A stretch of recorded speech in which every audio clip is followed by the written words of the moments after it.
इस वीडियो में ये वर्दी पहने पुलिस ऑफिसर महिला के साथ किस कर रहा है, उसे गंदी तरह से छूता हुआ नजर आ रहा है। ये पुलिस ऑफिसर कर्नाटका पुलिस का सबसे उच्च अधिकारी डायरेक्टर जनरल ऑफ पुलिस यानी डीजीपी डॉक्टर के रामचंद्र राव है। यहां पर ड्यूटी के दौरान अपने कैबिन में बैठा हुआ ये डीजीपी महिला के साथ किस कर रहा है, उसे छू रहा है। ऐसा एक वीडियो नहीं बल्कि 3 वीडियो सामने आए हैं जहां पर महिला अलग अलग ड्रेस में नजर आ रही है और डीजीपी साहब जो है एक प्यारी सी स्माइल के साथ महिला से गले मिल रहे हैं, उन्हें गंदी तरह से छू रहे हैं और किस भी करते हुए दिखाई पड़ रहे हैं। एक वीडियो में डीजीपी ने भी सादी वर्दी पहनी हुई है। अब यहां पर कर्नाटक की जनता खासकर महिलाएं जो हैं वो ये सोच रही होंगी कि कर्नाटका पुलिस के बड़े बड़े अफसर उनकी सुरक्षा के लिए रणनीति बना रहे होंगे। वहीं पर दूसरी तरफ ये अफसर डॉक्टर के रामचंद्र राव जो कर्नाटक पुलिस के सबसे उच्च अधिकारी हैं, वो रणनीति तो छोड़ो, वो ड्यूटी के दौरान कैबिन में बैठे हुए महिला के साथ अश्लील हरकत करता हुआ नजर आ रहा है। अब ये जब वीडियो कर्नाटक के सीएम के पास गया तो उन्होंने कहा कि कानून से बड़ा कोई नहीं है और इस केस में जांच होनी चाहिए और जो भी अगर डॉक्टर के रामचंद्र राव दोषी पाए जाते तो उनके खिलाफ सख्त एक्शन लिया जाएगा। बहुत ही गुस्से में नजर आ रहे हैं। वहीं जब ये मामला सुर्खियों में आया, सोशल मीडिया पर वायरल होने लगी वीडियो, तो डॉक्टर के रामचंद्र कहने लगे कि वीडियो तो एआई है, ये फेक वीडियो है, मेरा इसमें कोई लेना देना नहीं, मैं पूरी तरह से निर्दोष हूं। लेकिन ये वीडियो कहीं से भी एआई नजर नहीं आ रही है, ये असली वीडियो लग रही है। हालांकि इसमें जांच होनी चाहिए और पता लगना चाहिए कि ये असली वीडियो है या फिर एआई वीडियो है, लेकिन वीडियो देखने से कहीं भी ऐसा नहीं लग रहा है कि जैसे एआई वीडियो है। खासकर इस केस की इस चीज की भी जांच होनी चाहिए कि महिला के जो साथ यहाँ पर डीजीपी साहब उनके साथ अश्लील हरकतें कर रही हैं, क्या वो महिला की सहमति से हो रही है या फिर जबरदस्ती की गई थी, छेड़खानी की गई थी, इस चीज की भी जांच होनी चाहिए। अभी डॉक्टर के रामचंद्र राव है कौन? आपने बहुत सारे लोगों ने इनका नाम पहले भी सुना होगा। मार्च 2025 में जहां पर इनकी एक सौतेली बेटी रान्या राव जो एक्ट्रेस भी हैं, साउथ एक्ट्रेस, वो बेंगलुरु एयरपोर्ट पर 14 किलो 200 ग्राम गोल्ड स्मगलिंग करती हुई पकड़ी गई थी। वो इनकी ही सौतेली बेटी थी जिसकी कीमत लगभग 12.5 करोड़ थी। इसके बाद जब एजेंसी ने उनके घर पर छापा मारा था तो वहां से भी 2 करोड़ लगभग 4 करोड़ का कुछ नगद और ऐसी कुछ ज्वेलरी वो मिली थी, बरामद की गई थी। इस वक्त रानी राव कहां पर है, उसके इसका क्या हो रहा है, वो हम आपको आगे वीडियो में बताएंगे। लेकिन डॉक्टर के रामचंद्र राव का विवादित मामला यहीं समाप्त नहीं होता। आज से 12 साल पहले साल 2014 में ये केस में इतनी बुरी तरह फंसे थे। उस समय पर ये आईजी थे, मैसूर के साउथर्न रेंज में ये आईजी थे। वहां पर डॉक्टर के रामचंद्र राव ने अपनी टीम को एक प्राइवेट बस सीज करने के लिए भेजा था। उसमें से 20 लाख रुपए जो है हवाला की मनी पकड़ी गई थी और ये रकम 20 लाख रुपए आगे डॉक्टर के रामचंद्र राव की टीम ने आगे कोर्ट में दिखा दी थी। लेकिन उसी वक्त केरला का एक बिजनेसमैन थे, उन्होंने कहा था कि जो बस पकड़ी गई थी उसमें से 20 लाख नहीं बल्कि 2 करोड़ 27 लाख रुपए सीज किए गए थे। यानी 2 करोड़ से ऊपर की रकम जो है वो डॉक्टर के रामचंद्र राव और उनकी टीम ने अपनी जेब में डाल ली थी। उसके बाद इन्हें जो है सस्पेंड नहीं किया जाता है, उन्हें सिर्फ जो है उनका ट्रांसफर कर दिया जाता है। कहां उनका ट्रांसफर होता है ये भी बताएंगे। लेकिन ये सिर्फ 2 ही मामले हैं, इससे अलावा भी कई सारे मामले सामने आए हैं जहां पर डॉक्टर के रामचंद्र राव फंसे हुए हैं, उनकी विवादित मामला है और इससे पहले क्या कुछ उनके साथ हुआ है और डॉक्टर रान्या राव केस में क्या चल रहा है अब और वो फिलहाल कहाँ है, क्या उसमें डॉक्टर के रामचंद्र राव का रोल था। और सबसे बड़ा मामला जो अब सुर्खियों में आया है, जहां पर ये डीजीपी साहब अपने कैबिन के अंदर ड्यूटी के दौरान जहां पर लोग उनसे उम्मीद लगा रहे हैं कि वो रणनीति बना रहे होंगे, वो सुरक्षा की अहम जानकारी जुटा रहे होंगे, वहीं पर ये डीजीपी साहब जनता को एक तरह से कहें दरकिनार किए अपनी अश्लील हरकतें करते हुए नजर आ रहे हैं। क्या है पूरा मामला? नमस्कार, इस वीडियो में हम आपको बताएंगे। मेरा नाम अनिरुद्ध तंवरा है, आप देख रहे हैं क्राइम तक। डॉक्टर के रामचंद्र राव का जन्म 7 मई 1966 को आंध्र प्रदेश में हुआ। आंध्र प्रदेश में ही प्रारंभिक शिक्षा पूरी की। उन्होंने एमएससी के बाद पीएचडी की पढ़ाई पूरी की। पीएचडी करने के बाद उन्होंने यूपीएससी सिविल परीक्षा की तैयारी शुरू कर दी। साल 1993 में उन्होंने सिविल परीक्षा पास कर ली और उन्हें 1994 का बैच मिला, जहां पर वो कर्नाटका कैडर में उनकी नियुक्ति हुई।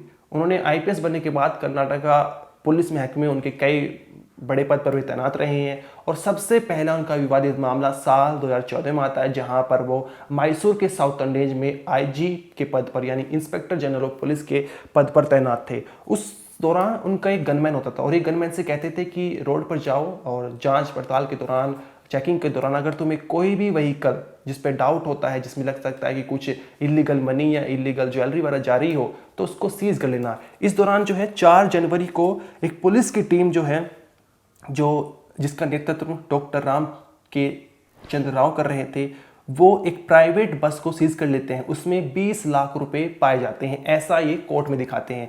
लेकिन 8 मार्च 2014 को एक केरला के गोल्ड मर्चेंट होते हैं, उन्होंने कंप्लेंट करते हैं, जहां पर वो कहते हैं कि ये रकम 20 लाख नहीं बल्कि 2 करोड़ 27 लाख थी, जो प्राइवेट बस में सीज की गई थी। जहां पर उन्होंने रामचंद्र राव पर आरोप लगाया था कि उन्होंने बाकी की रकम जो करीब 2 करोड़ 7 लाख रुपए है और उनकी टीम ने अपनी पॉकेट में डाल ली है, यानी एक करप्टेड मामला सामने आता है। इसके बाद सीआईडी इस केस की जांच करती है और रामचंद्र राव को जो है मैसूर के साउथर्न रेंज से आईजी से हटाकर वहां उन्हें हेडक्वार्टर भेज दिया जाता है। हेडक्वार्टर का मतलब यह है कि तुम अब फील्ड पर काम नहीं कर सकते, तुम्हें अब कागजी काम जो है वो करना होगा। एक तरह से उन्हें इस तरह का काम सौंप दिया था, उनको सस्पेंशन उनका नहीं किया गया था। इसके बाद 2 साल बाद उन्हें सीआईडी फिर से इंटरोगेट करती है, जहां पर उन्हें एक फेक एनकाउंटर केस में पूछताछ की जाती है। ये fake encounter case gangster Dharmraj और गंगाधर का था, जहां पर सीआईडी ने उनसे पूछताछ की थी, लेकिन डॉक्टर के रामचंद्र राव ने पूरी तरह से इनकार कर दिया कि मेरा इस केस में कोई लेना देना नहीं था। इसके बाद साल 2025 मार्च के महीने में डॉक्टर के रामचंद्र राव फिर से विवादों में आ जाते हैं, जहां पर उनकी सौतेली बेटी रानी राव, जो एक एक्ट्रेस भी रह चुकी है, उन्होंने कई फिल्मों में काम किया हुआ है, वो दुबई से गोल्ड स्मगलिंग करते हुए पकड़ी गई थी बेंगलुरु एयरपोर्ट पर। 3 मार्च 2025 शाम का 6 बजे हुए थे, जहां पर वो दुबई से बेंगलुरु एयरपोर्ट पर उतरी और वहां पर वे एग्जिट गेट की तरफ बढ़ी, लेकिन वे ग्रीन चैनल की ओर चली गई। ग्रीन चैनल पर वही लोग पैसेंजर करते हैं वहां से एग्जिट, जो जांच के लिहाज से उनके पास कोई सामान नहीं होता। इसके बाद वहां पर एयरपोर्ट से जब वे बाहर निकल रही थी तो उस दौरान DRI यानी directorate of revenue of intelligence के अफसर वहां पर थे। उन्होंने रानी राव को रोका। अफसरों को देखकर रानी राव घबरा गई। अफसरों ने पूछा कि क्या तुम्हारे पास सोना या ऐसी कोई चीज़ है जो तुम्हें बतानी हो। रानी ने जवाब दिया नहीं, लेकिन उनके चेहरे पर घबराहट आ चुकी थी, जिसके चलते उनकी चेकिंग की गई। तो वहां पर चेकिंग के दौरान रानी राव ने जांग और पीठ पर काली टेप से लगभग 12.5 करोड़ 12.5 करोड़ का गोल्ड जो है वो चिपका रखा था, जो 14 किलो 200 ग्राम था। इसके बाद उन्हें हिरासत में ले जाता है और हिरासत में लेने के बाद ये आगे जांच पड़ताल बढ़ती चली जाती है। इसके बाद कई नाम जो है वो सामने निकल कर आते हैं। 4 मार्च को रानी राव को 14 दिन की न्यायिक हिरासत में भेज दिया जाता है। 5 मार्च को जांच एजेंसी ने रानी के लावल रोड स्थित अपार्टमेंट की तलाशी ली, जहां से 2 करोड़ 10 लाख रुपए जो है ज्वेलरी मिली और 2 करोड़ 70 लाख रुपए नगद वहां से बरामद हुए। इसके बाद कोर्ट ने रानी को 3 दिन के लिए directorate of revenue intelligence DRI की कस्टडी में भेज दिया। साथ ही इस केस में और भी नाम सामने आए थे। 10 मार्च को रानी का एक दोस्त तरुण राजू को गिरफ्तार किया गया था, उसको हिरासत में भेज दिया गया था। इसके अलावा 26 मार्च को DRI ने हवाला कारोबारी साहिल जैन को गिरफ्तार किया। उस पर सोने के लेन देन और हवाला ट्रांजैक्शन में शामिल होने का आरोप था। इस तरह के जो हैं मामले सामने निकल आए थे। फिलहाल के वक्त में रानी राव जो है वो बेंगलुरु की सेंट्रल जेल में बंद है और उन्होंने बीच में उनकी जमानत भी हुई थी, लेकिन जमानत के बाद जो है उन्हें आदेश दे गए थे कि तुम कहीं बेंगलुरु से बाहर नहीं जा सकती, देश नहीं छोड़ सकती। फिर जो है सितंबर के महीने में उन्हें दोबारा से जेल में रखा जाता है और अब फिलहाल जो है वो जेल में बंद है।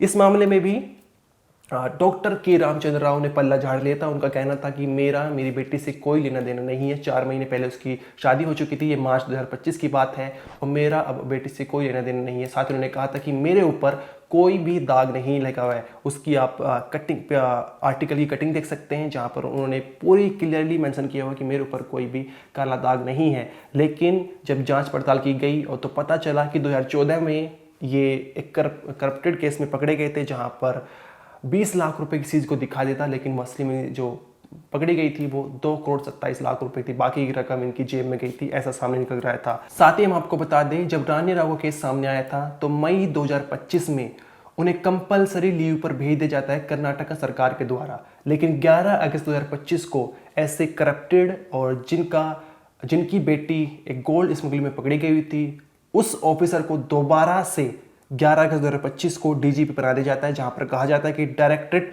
ऑफ सिविल राइट इन्फोर्समेंट में एक जगह खाली है, इसके लिए उन्हें बुलाया जा रहा है। 11 अगस्त 2025 को वो दोबारा से डीजीपी बन जाते हैं और इस वक्त जो है कर्नाटक के वो डीजीपी है।